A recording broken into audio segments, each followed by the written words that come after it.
तो क्या हाल चाल बच्चों, कैसे हो आप लोग। मैं आपका अपना जूलॉजी एजुकेटर महेश सैनी स्वागत करता हूं आपका इस माइंड मैप सीरीज में। और आज का अपना जो माइंड मैप सीरीज का टॉपिक है वो है लोकोमोशन एंड मूवमेंट। इस टॉपिक से हम इस चैप्टर का क्विक रिवीजन करेंगे माइंड मैप के जरिए। तो स्टार्ट करते हैं हम। वैसे आपको पता है कि आपका जो नीट का एग्जाम है उसमें 62 डेज बचे हैं और हम आपके लिए लाए हैं एक हिट सीरीज जिसमें आपको 62 डेज में 62 टेस्ट मिलेंगे जिनको सॉल्व करके आप 650 प्लस स्कोर आप कर सकते हो। तो जल्दी से डिस्क्रिप्शन में जाइए जहां आपको मिलेगा इस सीरीज का लिंक, वहां से आप बाई कीजिए। और अगर आप ये फर्स्ट 500 प्रोमो कोड यूज करते हो तो आपको इंस्टेंट 500 रुपए का डिस्काउंट मिलेगा। तो जल्दी से जाइए, देर मत कीजिए और बाई कीजिए अपनी सफलता की सीरीज। ठीक है, अब स्टार्ट करते हैं हम अपना चैप्टर। देखिए चैप्टर है अपना लोकोमोशन एंड मूवमेंट, गमन एवं संचलन। ठीक है, फर्स्ट ऑफ ऑल तो हम बात करते हैं इस चैप्टर में कि लोकोमोशन होता क्या है। ठीक है, देन फिर बात करते हैं हम कि मूवमेंट होता क्या है। देखिए बात करते हैं हम सबसे पहले संचलन की कि संचलन होता क्या है। तो देखो हमको अच्छे से पता है कि भाई जो संचलन है वो सजीवों का महत्वपूर्ण गुण है। संचलन सजीव दर्शाएंगे ही दर्शाएंगे। बात करें हम गमन की तो देखो गमन क्या है, तो देखो ऐच्छिक संचलन के परिणाम स्वरूप स्थान या स्थिति में परिवर्तन होता है उसे हम गमन कहते हैं। ऐच्छिक संचलन के परिणाम स्वरूप अगर स्थान या स्थिति में परिवर्तन हो रहा है किसी जीव की में तो उसे कहते हैं हम गमन। ठीक है, संचलन का देखो सिंपल सा मतलब हो गया कि जैसे अभी मेरे हैंड्स हैं ये मूव कर रहे हैं, ये संचलन हो गया। स्थान स्थिति की बात करूं मैं तो जैसे मैं एक जगह से दूसरी जगह पे मूव हो रहा हूं तो गमन हो गया। गमन परिवर्तित कारणों के लिए जीवों द्वारा प्रदर्शित होता है, जैसे उनका आवास, भोजन, सहवास, प्रजनन स्थल, शिकारों या दुश्मनों से बचने के लिए।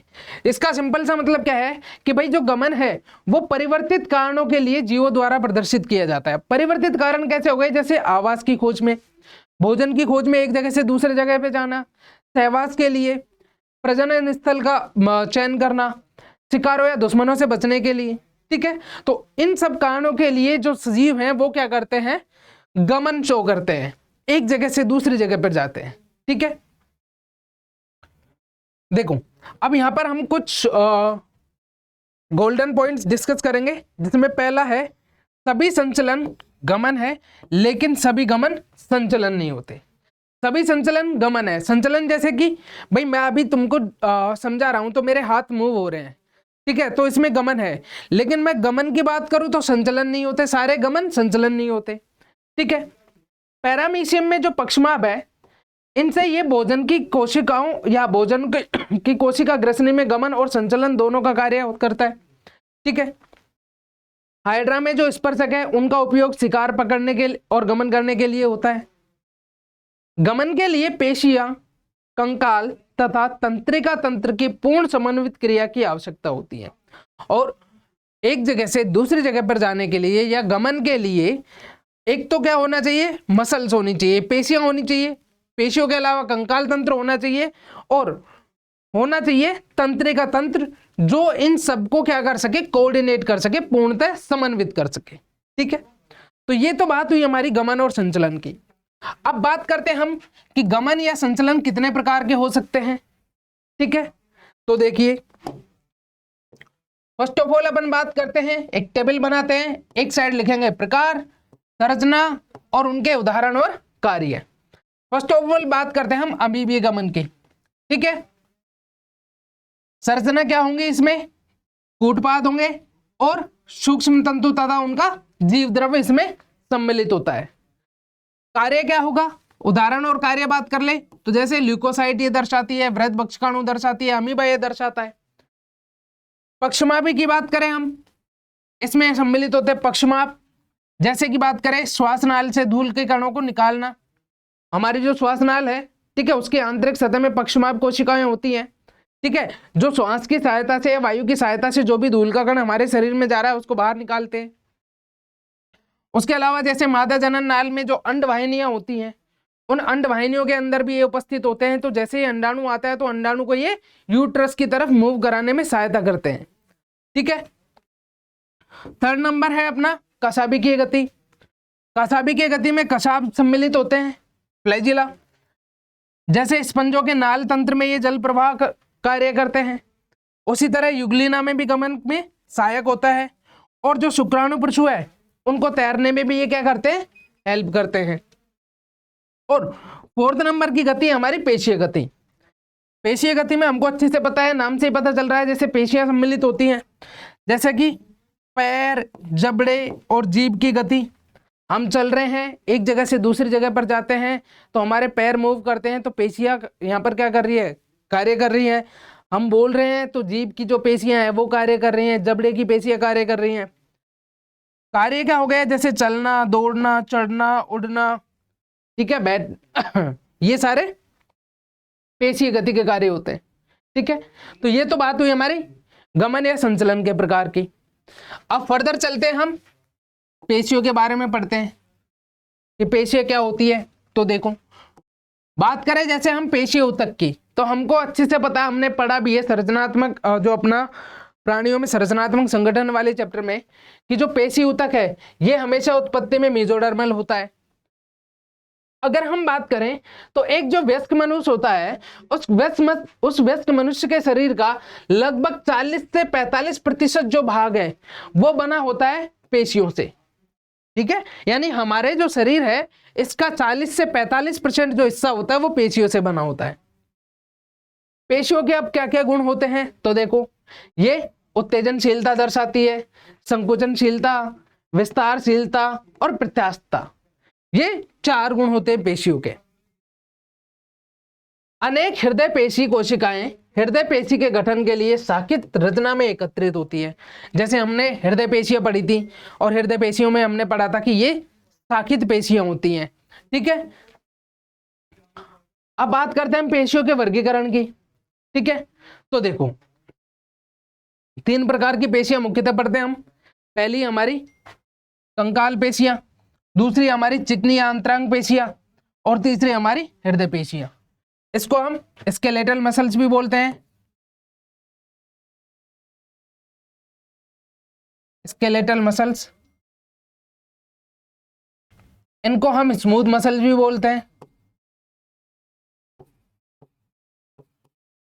और इनको हम कार्डियक मसल बोलते हैं।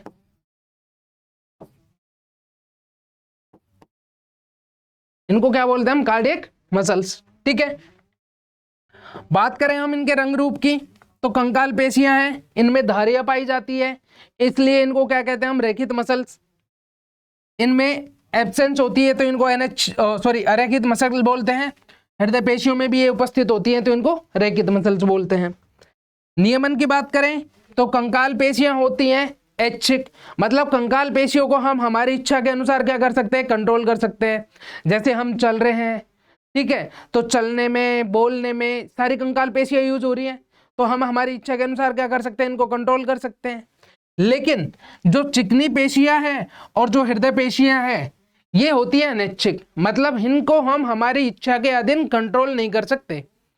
क्लियर है, इनको हम हमारी इच्छा के अधीन कंट्रोल नहीं कर सकते। जैसे बात करें अंतरांग पेशियों में, हमारा जो पाचन तंत्र है, इस पाचन तंत्र में जो क्रमानुकुंचन गतियां चलती हैं इनको हम कंट्रोल नहीं कर सकते। हृदय की जो गति चलती है, जो बीट चल रही है, हृदय का जो स्पंदन हो रहा है उसको हम कंट्रोल नहीं कर सकते। ठीक है, एग्जाम्पल की बात करें जैसे भुजाओं की पेशियां, पैरों की पेशियां, इसके एग्जाम्पल जैसे अंतरांगों की आंतरिक भित्तियां हो गई, जैसे पाचन तंत्र का भी एग्जाम्पल बताया मैंने। और ये सिर्फ मिलेंगी हमें हृदय में, हृदय पेशियां सिर्फ हृदय में मिलेंगी और हमको कहीं नहीं मिलेंगी। क्लियर है, अब देखिए हम फर्स्ट ऑफ ऑल पढ़ते हैं यहाँ पर कंकाल पेशी तंतु और इसके प्रकारों के बारे में। ठीक है, देखो, कंकाल जो पेशियां होती हैं ये शारीरिक कंकाल अवयवों को निकट संपर्क में रहती है। शारीरिक कंकाल अवयवों का मतलब हो गया कि हमारा जो स्केलेटल है, हमारा जो कंकाल तंत्र है उसके समीप स्थित होंगी, उससे सटी हुई होंगी, उससे चिपकी हुई होंगी। ठीक है, जैसे देखो एक जो हमारी कंकाल पेशी होती है, ठीक है, उस एक कंकाल पेशी की अगर हम बात करें तो ये पूरी जो एक पेशी है कंप्लीटली, ठीक है, इसे हम कहते हैं पेशी है। अब इस पेशी का निर्माण किस किस से हो रहा है, तो इस पेशी का निर्माण होता है काफी सारे पेशी तंतुओं से, ठीक है। इन पेशी तंतुओं को हम पेशी कोशिका भी बोलते हैं। ये जो पेशी तंतु है, इन पेशी तंतुओं की जो झिल्ली होती है उसको बोलते हैं हम सार्कोलेमा, और इनके चारों तरफ उपस्थित होती है रक्त केशिकाएं, ठीक है। काफी सारे पेशी तंतु हैं, वो इकट्ठे होकर एक बंडल बनाते हैं, ठीक है, जिन्हें हम वेसिकल या पुलिका कहते हैं। क्लियर है? तो देखो, कंकाल पेशी है, अधिक संख्या में होती है तो बनाती है पेशी तंतु या बंडल या फेसिकल, ठीक है। ये जो फेसिकल्स होते हैं ये जुड़ते हैं किससे? फेसिया से, और ये जो फेसिया होता है ये होता है एक कोलेजनी संयोजी ऊतक। काफी सारे जो पेशी तंतु या जो बंडल है, ठीक है, ये मिलकर बनाते हैं एक पेशी, ठीक है। मैंने जैसे बताया आपको, इनकी जो झिल्ली होती है वो कहलाती है सार्कोलेमा, जो प्लाज्मा झिल्ली होती है। इनका जो द्रव है वो कहलाता है सार्कोप्लाज्म, ये केंद्रक है इसका, और ये सारी क्या है, इनमें पेशी द्रव जालिका है जिनमें कैल्शियम एकत्रित होता है, ठीक है। अब जैसे बात करें हम पेशियों में, ठीक है, तो देखो पेशी है, बात करें हम लाल पेशी और श्वेत पेशियों की, तो लाल पेशियों में मायोग्लोबिन है वो अधिक रहेगा, श्वेत पेशियों में कम होगा। लाल पेशियों में माइटोकॉन्ड्रिया की संख्या अधिक रहेगी, श्वेत पेशियों में कम रहेगी। लाल पेशियों में जो सार्कोप्लाज्मिक रेटिकुलम है उसकी संख्या कम रहेगी, श्वेत पेशियों में ज्यादा रहेगी।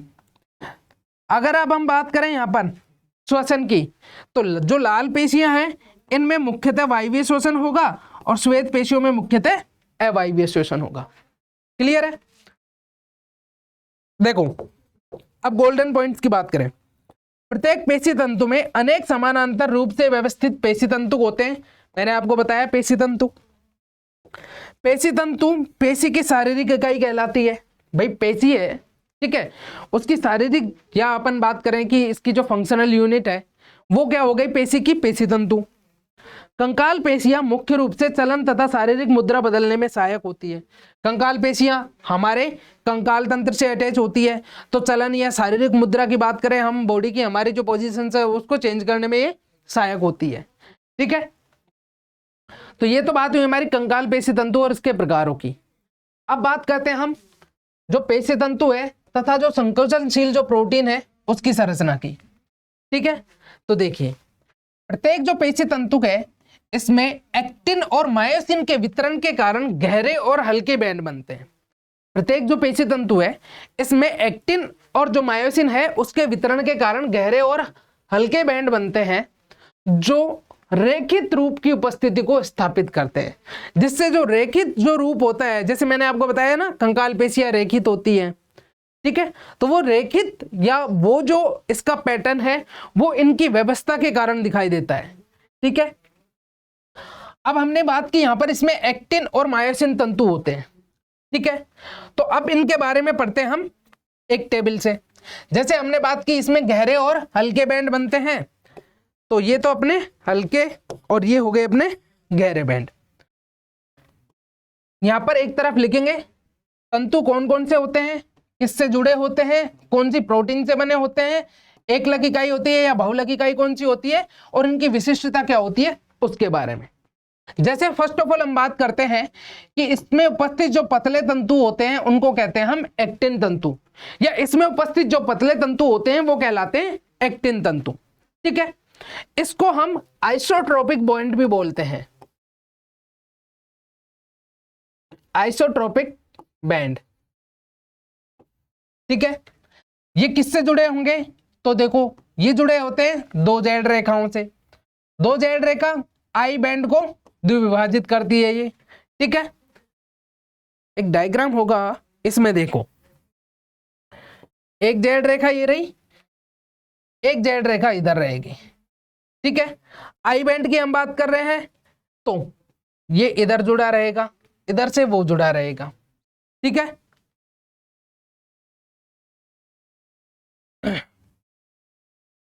ये जो अपना एक्टिन तंतु है ये किस किस से बना है? ट्रोपोनिन, ट्रोपोमायोसिन और एफ एक्टिन से। ट्रोपोमायोसिन के इसमें 2 स्टैंड होते हैं और एक्टिन के भी 2 स्टैंड होते हैं। तो जो एक्टिन है ये संकुचनशील होता है, ठीक है, और इसकी जो एकलक इकाई होती है उनको हम ग्लोबुलर जी एक्टिन बोलते हैं। बहुलक इसमें तंतु में एफ एक्टिन होते हैं। और विशिष्टता क्या हो गई इसकी कि एफ एक्टिन कुंडलित रूप से व्यवस्थित इसमें होता है, ठीक है। सेकेंड इसमें बात करें ट्रोपोमायोसिन उपस्थित होता है। तो ट्रोपोमायोसिन क्या करता है कि जो एफ एक्टिन है इसके निकट पूरी लंबाई में ये सतत रूप से उपस्थित रहता है। ट्रोपोनिन है ये 3 होती है। जो ट्रोपोनिन है ये ट्रोपोमायोसिन पर नियत अंतरालों पर उपस्थित होता है, ठीक है। एक्टिन तंतुओं पर जो मायोसिन है इनके लिए बंध बनाने वाले जो सक्रिय स्थान है उनको ये क्या करता है? आवृत करके रखता है, ठीक है। अब बात करते हैं हम जो मोटे तंतु हैं उनके बारे में। इनको हम एनाइसोट्रोपिक बैंड भी बोलते हैं, एनाइसोट्रोपिक बैंड, ठीक है। ये जुड़े रहते हैं एम रेखाओं से और ये जो एम रेखा है वो होती है पतली तंतु में झिल्ली। ये होता है किसका बना? मायोसिन प्रोटीन का बना, संकुचनशील प्रोटीन होती है। इसकी एकलक इकाई होती है उसे कहते हैं हम मेरोमायोसिन। और जो बहुलक इकाई है वो 2 प्रकार की संरचना बनाती है, एक तो हैवी मेरोमायोसिन और एक लाइट मेरोमायोसिन। हैवी मेरोमायोसिन के 3 भाग होते हैं, सिर, छोटी हैवी मेरोमायोसिन के 2 भाग होते हैं।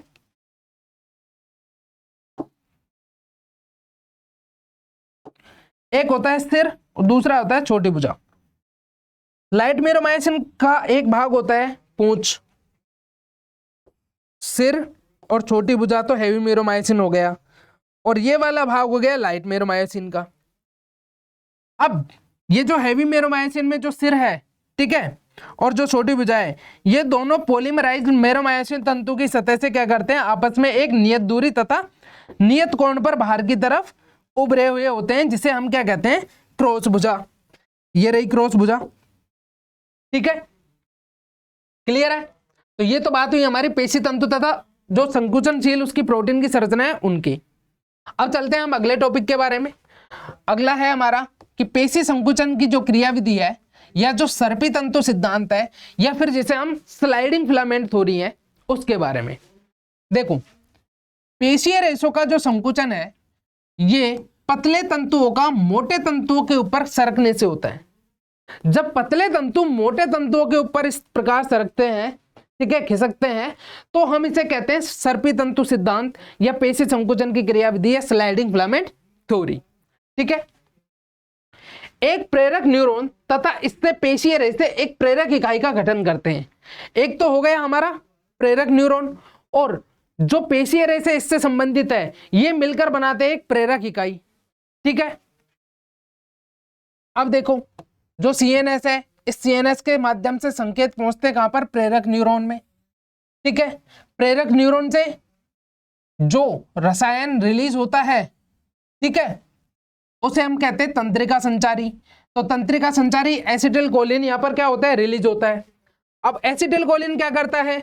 जो तंत्रिका पेशी संधि है या प्रेरक अंत्य पट्टिका है इस पर क्या करेगा? ये सार्कोलेमा में जो क्रिया विभव है उसको उत्पन्न कर देगा। और सार्कोलेमा में जैसे ही क्रिया विभव उत्पन्न होगा तो हमारी जो सार्कोप्लाज्मिक रेटिकुलम है इससे सार्कोप्लाज्म में कैल्शियम +2 का क्या होगा? स्रावण होगा। जैसे ही कैल्शियम +2 स्रावण होगा तो सार्कोप्लाज्म में कैल्शियम 2 की वृद्धि हो जाएगी, ठीक है, यानी सार्कोप्लाज्म में कैल्शियम प्लस की वृद्धि हुई। अब जैसे ही सार्कोप्लाज्म में कैल्शियम की वृद्धि हुई तो ये जो कैल्शियम +2 है ये ट्रोपोनिन उप इकाई से क्या करता है? जुड़ जाता है। जैसे ही ट्रोपोनिन उप इकाई से जुड़ेगा तो इसकी पुष्टि में परिवर्तन होगा, जैसे कि एक्टिन पर मायोसिन बंधन के लिए क्या होगा? जो सक्रिय स्थल है वो क्या हो जाएंगे? उनको ये क्या करेगा? आवृत नहीं करेगा। उसके पश्चात ऊर्जा युक्त जो मायोसिन है, ठीक है, ये एक्टिन से क्या करता है, जुड़ जाता है, यानी एटीपी क्या करेगा, यूज करेगा और एक्टिन से जुड़ जाएगा। एक्टिन से जुड़ता ही क्या होगा, क्रॉस ब्रिज बनेगा, जिसमें एक्टिन, मायोसिन और एडीपी और जो फॉस्फेट है वो इंक्लूड रहेगा। अब क्रॉस ब्रिज बना, क्रॉस ब्रिज बनने के पश्चात क्या होगा, जो पतले तंतु है ये केंद्र की ओर खींचेंगे, जेड रेखा ये खिंचती है, आई बैंड की लंबाई कम हो जाती है और ए बैंड की लंबाई एज इट इज रहती है, ठीक है। यानी कि ओवरऑल बात करें तो सार्कोमियर क्या हो जाएगा, छोटा हो जाएगा या संकुचित हो जाएगा। अब जैसे ही सार्कोमियर छोटा होगा या संकुचित होगा तो ये जो एडीपी और फॉस्फेट है ये मायोसिन शीर्ष से क्या हो जाएगी, अलग हो जाएगी। अलग होने के पश्चात नई एटीपी आएगी, ये मायोसिन शीर्ष से जुड़ेगी, क्रॉस सेतु टूटेगा, उसके पश्चात मायोसिन शीर्ष पर एटीपी का क्या हो जाएगा, हाइड्रोलिसिस हो जाएगा, जल अपघटन हो जाएगा और ये जो साइकिल है ये कंटिन्यूअसली चलेगी। तो संकुचन होगा, शीतलन होगा, संकुचन, शीतलन, इस प्रकार से जो हमारी पेशियां हैं, अगर संकुचन हो रहा था कंटिन्यूअसली संकुचन की प्रोसेस चलेगी, ठीक है। और यह प्रक्रिया तब तक जारी रहेगी जब तक कि कैल्शियम +2 सार्कोप्लाज्मिक सिस्टर्नी में वापस पंप नहीं कर दिए जाते। यानी कि जो सार्कोप्लाज्म है हमारा, उसमें जो कैल्शियम +2 का लेवल बढ़ा था, तो ये जो प्रोसेस है या ये जो चक्र है तब तक चलता रहेगा जब तक कि इन कैल्शियम को वापस से जो अपना सार्कोप्लाज्मिक सिस्टर्नी है उसमें वापस से ना पहुंचा दिया जाए, ठीक है। जेड रेखा मूल स्थान पर वापस आ जाती है। जैसे ही इनको क्या करते हैं, सार्कोप्लाज्मिक सिस्टर्नी में वापस पंप करते हैं तो जेड रेखा अपने पहले वाले स्थान पर फिर से आ जाएगी। क्लियर है? देखो, विभिन्न जो पेशियां हैं इनमें जो रेशो की जो प्रतिक्रिया अवधि है उसमें डिफरेंस होता है। अलग अलग जो पेशियां होती हैं उनमें उपस्थित जो पेशीय रेशे हैं उनकी जो प्रतिक्रिया होती है वो अलग अलग होती है, ठीक है। पेशियों की बार बार क्रियाविधि होने पर उनमें ग्लाइकोजन के अवायवीय विखंडन से लैक्टिक एसिड का जमाव होता है और लैक्टिक एसिड का जमाव होता है तो थकान उत्पन्न होती है। हम कहते हैं ना कि भाई जब हम तेज दौड़ते हैं कंटिन्यूअसली तो हमारी जो पैरों की जो मसल्स हैं, ठीक है, इनमें प्रॉपर वे में ऑक्सीजन जब नहीं पहुंच पाती है तो इनमें अवायवीय शोषण होने लगता। जब अवायवीय शोषण होता है तो लैक्टिक एसिड बनता है और लैक्टिक एसिड बनता है तो लैक्टिक एसिड का जमाव होता है, जिससे हमारी जो मसल्स हैं उनमें थकान उत्पन्न होने लगती है, पेन होने लगता है। गोलाकार शीर्ष एक सक्रिय एटीपेज एंजाइम तथा जिसमें एटीपी से बंधन स्थल तथा एक्टिन के लिए सक्रिय स्थल होते हैं। गोलाकार शीर्ष क्या होता है, उस गोलाकार शीर्ष पर एक सक्रिय एटीपी एंजाइम जुड़ने के लिए, ठीक है, एटीपी बंधन स्थल होगा। उसके अलावा एक्टिन से जुड़ने के लिए एक्टिन बाइंडिंग साइट होगी, ठीक है। पतले तंतु की अगर अपन बात करें तो पतले तंतु या आई बैंड ये हमेशा समदैशिक बैंड बनाते हैं, ठीक है। मोटे तंतु ये विषमदैशिक बैंड बनाते हैं, यानी एक्टिन हमेशा समदैशिक बैंड बनाएगा और मोटे तंतु वो विषमदैशिक बैंड बनाएगा। विषमदैशिक बैंड का क्या हो गया, एक्टिन और मायोसिन दोनों इंक्लूड होंगे इसमें और ये परस्पर समानांतर पेशी रेशों की पूरी लंबाई में तथा साथ ही साथ पेशी रेशों के अनुदैर्ध्य अक्ष के भी समानांतर व्यवस्थित होते हैं, ठीक है। सार्कोमियर क्या होता है, तो देखो, दो जेड रेखाओं के मध्य संकुचन कार्य इकाई ये कहलाता है सार्कोमियर। इसमें एक तो ए बैंड होता है और दो आधे आई बैंड होते हैं। सार्कोमियर की बात करें, एक ये जो सार्कोमियर बन रहा है इसमें एक तो हो गया अपना ए बैंड और दो होंगे इसमें आधे आधे आई बैंड। ये आधा आई बैंड इधर, ये आधा आई बैंड इधर, ठीक है। ये वाला आई बैंड हो गया अपना, देखो, सॉरी, ये हो गया अपना आधा आई बैंड, ठीक है। क्लियर है? एच क्षेत्र मोटे तंतुओं का वह भाग होता है जो पतले तंतुओं से आच्छादित नहीं होता। अब देखो, एच क्षेत्र मोटे तंतुओं का ये भाग होगा, ये वाला भाग एच क्षेत्र है, ये पतले तंतुओं से आच्छादित नहीं हो रहा है, यानी कि पतले तंतु इसको अतिव्यापित नहीं कर रहे।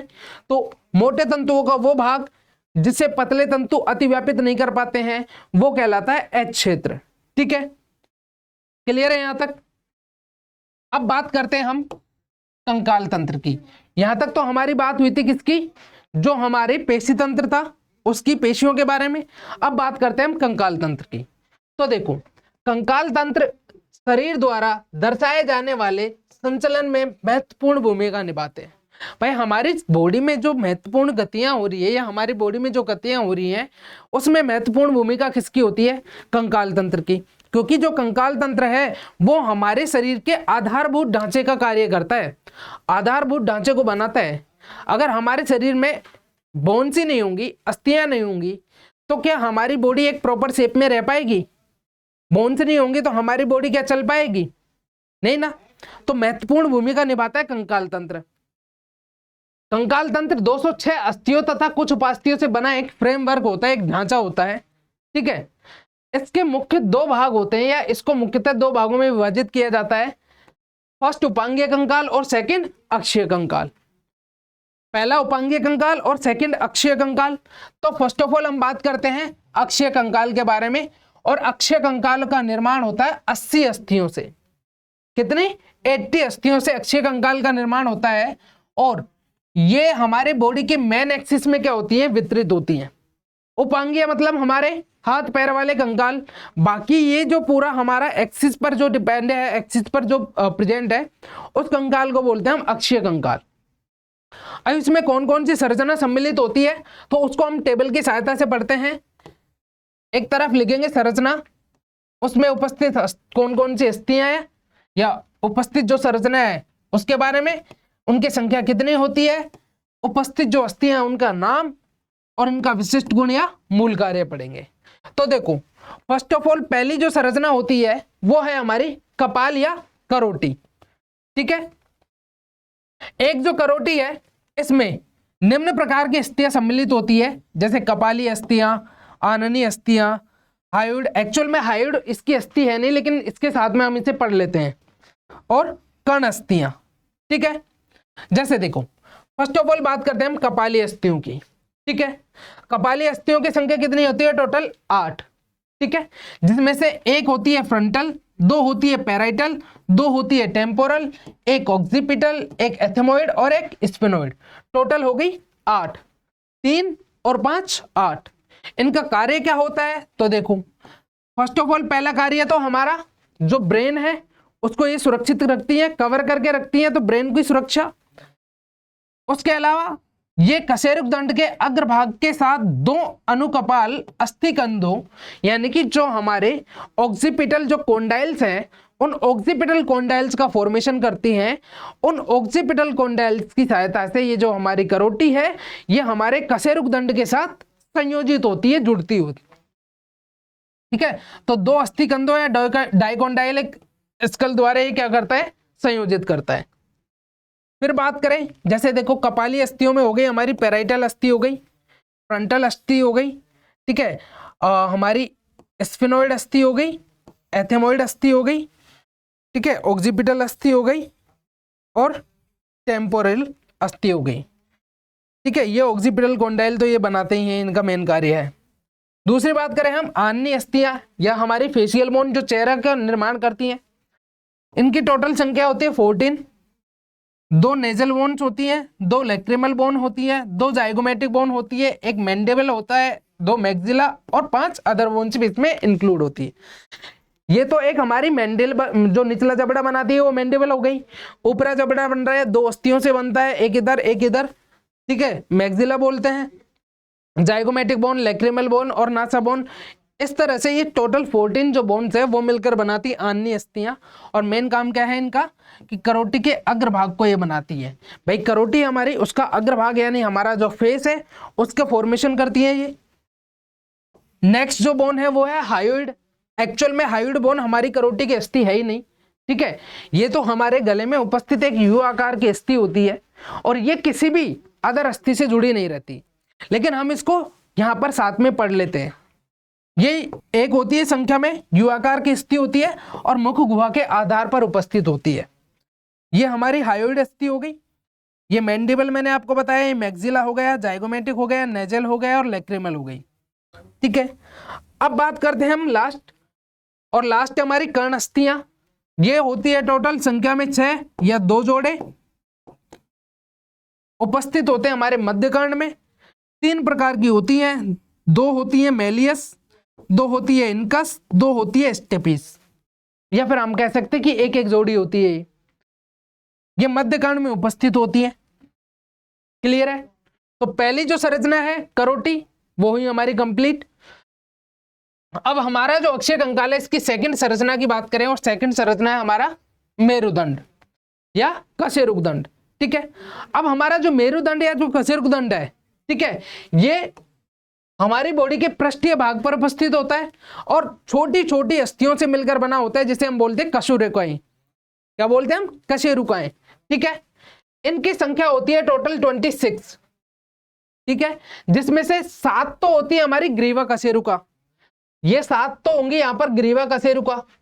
12 होती है वक्षीय कशेरुका, यानी हमारा वक्ष वाला जो रीजन है उसमें 12 कशेरुकाएं होंगी।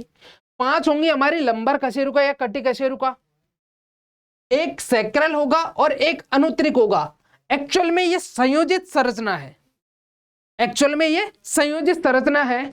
तो ये हमारा सैक्रल वाला पार्ट है और ये अनुत्रिक वाला पार्ट है।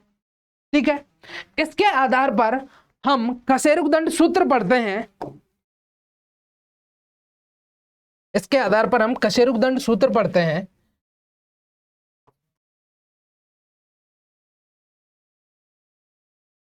कशेरुकदंड सूत्र क्या हो जाएगा हमारा? अभी अगर हम सैक्रम और जो हमारा अनुत्रिक है इनको संयोजित करके अगर हम जो अपना कशेरुकदंड सूत्र लिखते हैं तो वो अपना हो जाएगा C7 T12 L5 S5 और C4। ठीक है, अगर हम बात करें कि इनको सेपरेट करके लिखें तो हमारा कशेरुकदंड सूत्र हो जाएगा C7 T12 L5 S5 CO4। मतलब कि जो सैक्रम है उसमें 5 जो कशेरुकाएं हैं वो मिलकर एक संरचना का निर्माण कर रही है, संयोजित मैंने आगे इसीलिए लिखा है। और जो अनुत्रिक है उसमें 4 कशेरुकाएं मिलकर संयुक्त रूप से एक संरचना का निर्माण कर रही है। अगर आप यहां पर काउंट करोगे तो टोटल 26 आपको कशेरुकाएं मिलेंगी। जैसे 7 ग्रीवा, 12 वक्षीय, टोटल 19, 5 लंबर कितने हो गए? 24, और 5 24, 25 और 26। ठीक है, हो गई तो 26।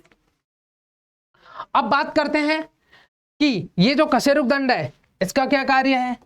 तो देखो, ये हमारा जो धड़ वाला भाग है, इस धड़ वाले भाग का मुख्य ढांचा बनाता है। ठीक है, उसके अलावा इसके अंदर एक कैनाल होती है। ठीक है, तंत्रिका नाल होती है जिसके अंदर मेरुरज्जु उपस्थित होता है, तो मेरुरज्जु की सुरक्षा करता है, सिर को सहारा प्रदान करता है। हमारी जो कपाल है, ठीक है, जो कोंडाइल थे 2, वो कोंडाइल इस पर आकर फिट होते हैं। पसलियों तथा पीठ की पेशियों के संधि स्थल का निर्माण करता है। हमारी जो पसलियां हैं जो पृष्ठीय भाग में इन्हीं कशेरुकाओं से जुड़ी रहती हैं, और जो पीठ की पेशियां हैं उनको संधि स्थल का निर्माण, संधि स्थल प्रोवाइड कराता है। प्रथम कशेरुका एटलस होती है, पहली कशेरुका ग्रीवा कशेरुका एटलस होती है, जो क्या करती है हमारा ऑक्सीपिटल जो कोंडाइल है उनके साथ संधि होती है या उनके साथ संधियोजन करती है। लगभग सभी स्तनधारियों में 7 ग्रीवा कशेरुकाएं मिलती हैं। लगभग सारे जितने भी स्तनधारी होंगे, लगभग कुछ को छोड़कर, उनमें सब में 7 ग्रीवा कशेरुकाएं उपस्थित होंगी। कशेरुक का तंत्रिकीय नाल वह स्थल होता है जहां मेरुरज्जु गुजरती है। मैंने जस्ट आपको बताया, ठीक है, कि भाई ये जो हमारा कशेरुकदंड है इसके अंदर एक कैनाल मिलती है जिसे हम तंत्रिका नाल बोलते हैं, जिसके अंदर से हमारा जो मेरुरज्जु है वो गुजरता है। ठीक है, ये बात हुई हमारी मेरुदंड की। अब बात करते हैं हम उरोस्थि की। उरोस्थि ये वक्षस्थि होती है, वक्ष वाले भाग में होता है और हमारी अधर सतह पर उपस्थित होती है। यहाँ पर उरोस्थि होता है हमारा, एक होती है और चपटी अस्थि होती है ये, और ये वक्ष की मध्य अधर रेखा पर स्थित होती है। ये मध्य अधर रेखा होती है हमारी, तो इस पर स्थित होती है। और नेक्स्ट जो संरचना है वो हमारी पसलियां। पसलियां हमारे शरीर में होती है 3 प्रकार की। पहली वास्तविक पसलियां, दूसरी कूट पसलियां और तीसरी प्लावी पसलियां। ठीक है, टोटल नंबर होता है इनका 24। ठीक है। वास्तविक अस्थियां हैं, इनको बोलते हैं वर्टिब्रो स्टर्नल रिब्स, इनकी संख्या होती है 14। जो कूट पसलियां हैं इनको बोलते हैं वर्टिब्रो कॉन्ट्रल पसलियां, इनकी संख्या होती है 6। और जो प्लावी पसलियां इनको बोलते हैं कशेरुक पसलियां, इनकी संख्या होती है 4। ठीक है। एक्चुअल में जो वास्तविक पसलियां हैं ये डायरेक्ट हमारी उरोस्थि से जुड़ी रहती हैं, इसलिए हम इनको वास्तविक पसलियां बोलते हैं। जो कूट पसलियां होती है ये पश्च भाग में तो हमारे कशेरुक दंड से जुड़ी रहेंगी, लेकिन अग्रभाग में ये हमारी जो 7वीं पसली है उस 7वीं पसली से जुड़ी रहती है काचाब उपास्थि के द्वारा, इसलिए हम इनको क्या बोलते हैं, कूट पसलियां या वर्टिब्रो कॉन्डल रिब्स। और जो प्लावी पसलियां होती है ये कितनी होती है हमारी, टोटल 4। ठीक है। एक्चुअल में क्या होता है कि जो हमारी लास्ट वाली जो जोड़ी होती है 11वीं और 12वीं जो पसली की जोड़ी होती है हमारे पृष्ठ भाग में तो कशेरुक दंड से जुड़ी रहती है, लेकिन अग्र भाग में ये किसी भी संरचना से जुड़ी नहीं रहती।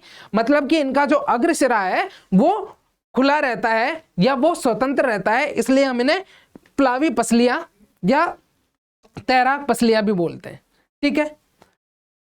जो वर्टिब्रो स्टर्नल पसलियां हैं ये पृष्ठ में कशेरुक दंड तथा अधरीय भाग में उरोस्थि से काचाब उपास्थि के द्वारा जुड़ी रहती है, मैंने बताया। जो हमारी वर्टिब्रो कॉन्ड्रल पसलियां हैं ये उरोस्थि से सीधी जुड़ी नहीं रहती है, बल्कि काचाब उपास्थि के द्वारा ये 7वीं पसली के साथ जुड़ी रहती है। ठीक है। और अदर जो हमारी 11वीं और 12वीं जोड़ी है, जो बात करें प्लावी पसलियां, ये हमारी 11वीं और 12वीं जोड़ियां हैं। ठीक है। इनसे जुड़ी नहीं रहती, मतलब पृष्ठ भाग से तो ये कशेरुक दंड से जुड़ी रहेंगी, लेकिन अधर भाग इनका स्वतंत्र रहेगा, इसलिए इनको प्लावी पसलियां बोलते हैं। नेक्स्ट पॉइंट है हमारा कि भाई सभी पसलियां द्विशिरस चपटी अस्थियां होती हैं। सभी पसलियां द्विशिरस चपटी अस्थियां होती है, अर्थात सिंपल से में बात करें तो इनमें जो पृष्ठ भाग है उस पृष्ठ भाग पर 2 संधि योजित सिरे होते हैं। जो पृष्ठ संरचना पृष्ठ भाग है इस पर संधि करने के लिए 2 संधि योजित सिरे होते हैं, इसलिए इनको हम द्विशिरस पतली चपटी अस्थियां बोलते हैं। कशेरुक दंड, उरोस्थि और पसलियां ये तीनों एक साथ मिलकर बनाते हैं पसली पंजर, या वो जो वक्षीय पिंजर होता है ना हमारा, जिसके अंदर हमारा जो फेफड़े हैं और जो हमारा जो हृदय है ये सुरक्षित रहता है। इसका निर्माण कशेरुक दंड, उरोस्थि और पसलियां तीनों संरचना मिलकर करती हैं। ठीक है। तो ये जो 4 संरचना थी, ठीक है, करोटी, मेरुदंड, उरोस्थि और पसलियां, ये सारी संरचना सम्मिलित होती है हमारे अक्षीय कंकाल में। अब बात करते हैं हम हमारे उपांगीय कंकाल की। ठीक है। उपांगीय कंकाल में सम्मिलित होती है 126 अस्थियां, मतलब कि 126 अस्थियां मिलकर बनाती है उपांगीय कंकाल। ठीक है। इनको हम पैरों में डिवाइड करते हैं, यानी पादों में। ठीक है। 2 हाथ और 2 पैर, टोटल 4 पाद। हर एक पाद में 30 अस्थि होती है, तो टोटल हो गई 120 अस्थि। ठीक है।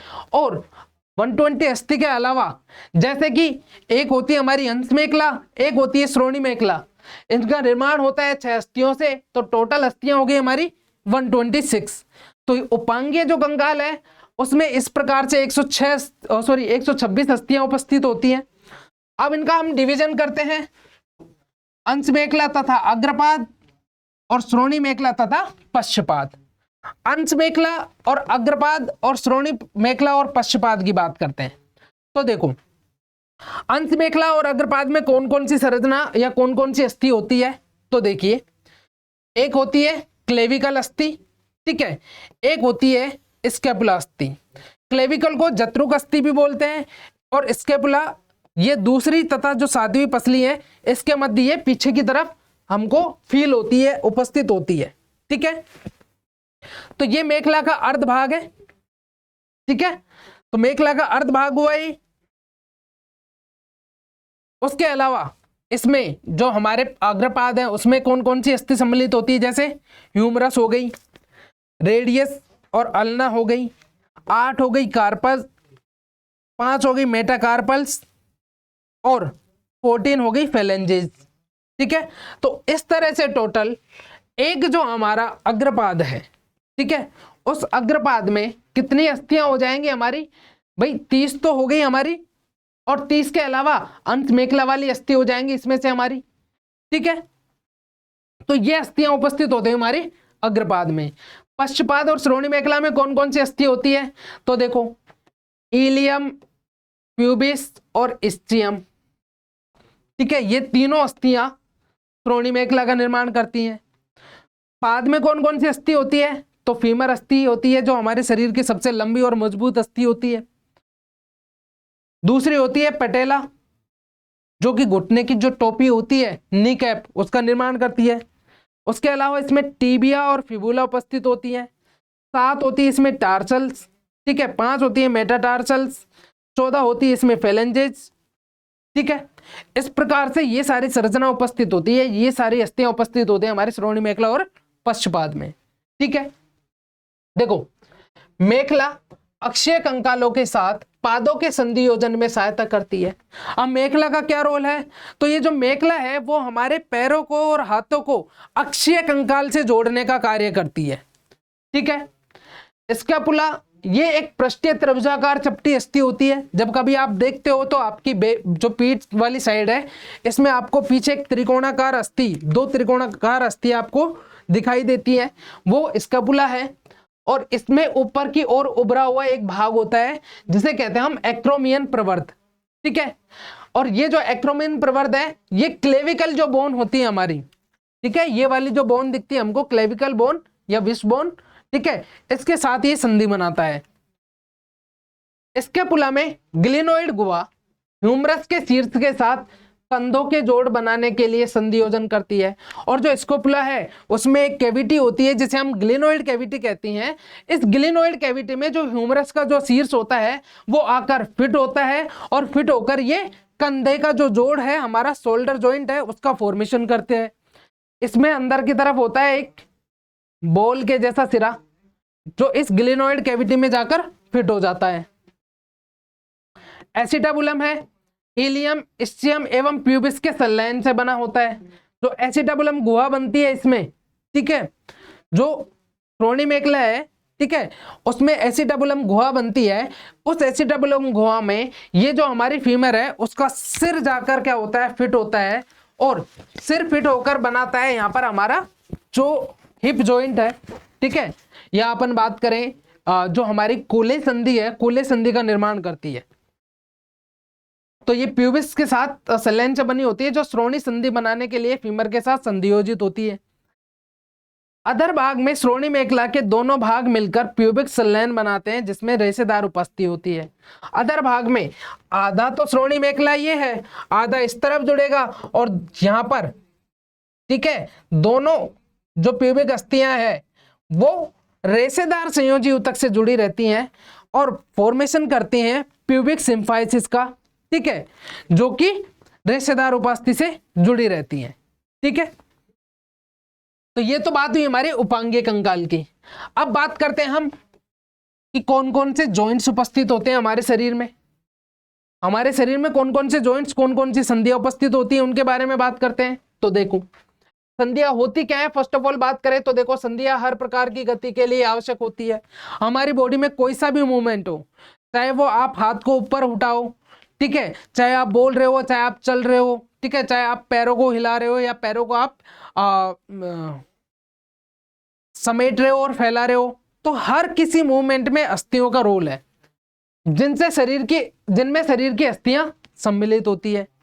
ऑब्वियसली बात है, अस्थियों अथवा उपास्थियों एवं अस्थियों, या उपास्थियों अथवा अस्थियों एवं उपास्थियों के मध्य की जो संधि स्थल है वो कहलाते हैं जॉइंट्स। भाई, या तो अस्थि और अस्थि के मध्य का संधि स्थल जॉइंट होगा, या अस्थि और उपास्थि के मध्य का संधि स्थल क्या होगा, जॉइंट होगा। जोड़ों द्वारा गति के लिए पेशी जनित बल का उपयोग किया जाता है। और भाई, जोड़ों द्वारा गति के लिए हमारी जो पेशी है, कंकाल पेशियां जुड़ी रहती है। अब मुझे चलना है तो चलने के लिए पेशियां ही तो क्या कर रही है, पेशी जनित बल का उपयोग कर रही है, मतलब संकोचन शिथिलित हो रही है, जहां जोड़ आलंबन का कार्य करते हैं। और जोड़ क्या करते हैं, इनके मध्य आलंबन का कार्य करते हैं। अब बात करते हैं हम संधियों के प्रकार। संधि कितने प्रकार की होती है, इनका मेन आधार क्या है, प्रमुख संरचनात्मक रूप के आधार पर, ठीक है। तो संधियां होती है हमारी मेनली 3 प्रकार की। पहली हमारी रेषीय संधि, ठीक है। ये रेषीय संधि तो इसमें अस्थियां जुड़ी होती है, तो ये क्या करती है, रेषीय संधि अस्थियों को सघन रेषीय संयोजी ऊतक की सहायता से जोड़ के रखती है। यानी कि ये जो रेषीय संधि है इनमें मूवमेंट एब्सेंट होती है,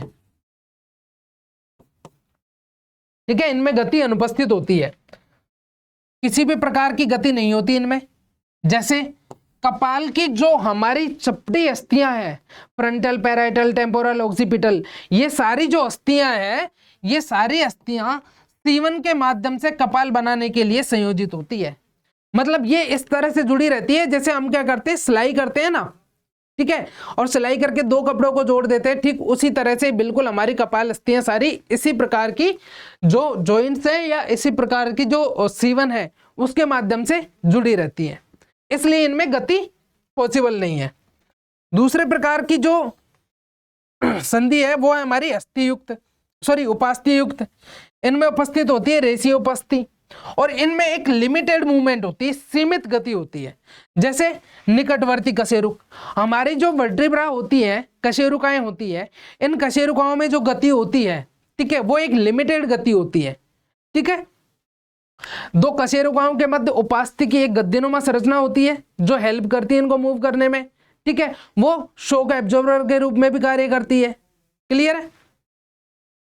और थर्ड है हमारी साइनोवियल जॉइंट। साइनोवियल जॉइंट में क्या होगा, तो दो अस्थियों के मध्य एक तरल से भरी साइनोवियल गुहा होगी। मतलब इन जॉइंट्स में क्या होगा कि जैसे दो अस्थियां हैं तो इन दोनों के मध्य एक कैविटी होगी जिसके अंदर साइनोवियल तरल भरा होगा जो गति में सहायक होता है, ठीक है। इनमें पर्याप्त गति होती है, जैसे चलन सहित कई प्रकार की गति में ये सहायता करते हैं। क्लियर है। जैसे कि ह्यूमरस तथा अंशमेखला, भाई ह्यूमरस का जो सिर फिट होता है ना हमारा ग्लेनोइड कैविटी में, वो ठीक उसी तरह एसिटाबुलम वाला। उसके अलावा घुटना संधि हो गई, तो ह्यूमरस और अंशमेखला के मध्य मिलती है कंदुक खलिका संधि। घुटना संधि में मिलती है हमें कब्जा संधि। कब्जा संधि मतलब एक साइड गति हो रही है, ठीक है, जैसे गेट को हम खोलते हैं एक साइड खुलता है बाहर नहीं खुलता, तो एक तरह की, इसलिए उसे कब्जा संधि को बोलते हैं हम। गेट को जोड़ने के लिए जो गेट की चौखट होती है उसमें कब्जे यूज किए जाते हैं लोहे के बने, इसलिए कब्जा संधि बोला है। एटलस तथा एक्सिस के मध्य उपस्थित जो संधि होती है उसे कहते हैं हम दुराग्र संधि। कार्पल्स के मध्य उपस्थित जो संधि होती है उन्हें बोलते हैं हम ग्लाइडिंग संधि। और अंगूठे के कार्पल तथा मेटाकार्पल के मध्य उपस्थित जो संधि होती है उसे बोलते हैं हम सैडल संधि या विसर्पी संधि, ठीक है। तो ये सारे एग्जांपल्स है कौन, साइनोवियल जॉइंट्स के, ठीक है। तो ये होते हैं तीन प्रकार के मुख्य जॉइंट्स हमारे शरीर में, ठीक है। अब बात करते हैं हम विकार की, कि भाई हमारा जो बात करें पेशीय जो तंत्र है और कंकाल तंत्र है, इसमें कौन कौन से रोग उत्पन्न हो जाते हैं, कौन कौन से विकार उत्पन्न हो जाते हैं, उनके बारे में। तो देखो, पहला जो विकार है वो होता है माइस्थेनिया ग्रेविस। और माइस्थेनिया ग्रेविस एक स्व प्रतिरक्षा रोग है।